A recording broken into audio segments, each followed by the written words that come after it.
Okay, Teresa. Naku, maraming salamat ho, Mamang Pulis. Maraming salamat po. Pati buhay niyo nalagay sa panganib dahil lang Huwag sa mo kwintas intindihin ko. yun. Idagampanan ko lang ang aking tungkulin. Amis, sa susunod, pag nagsimba kayo muli dito, huwag na kayong magsuot ng mamahaling alahas. Maraming snatcher sa lugar na ito. Hindi ko kasi hinuhubad ang kwintas na ito. May sentimental value. Binigay pa ng lola ko sa mama ko na siya namang nagregalo sa akin. Tutulungan kita.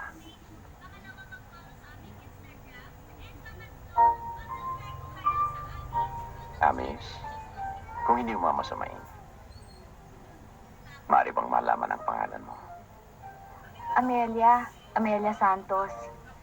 Kayo ho, anong pangalan ninyo? Alfredo Lim, binata. Hmm, Dalaga ka pa ba? siguro susunod mo itatanong sa akin kung anong address ko, ano? Paano mo nahulaan? Sir, ha? Kundi sa akin, di kayo magkakakilala niyan.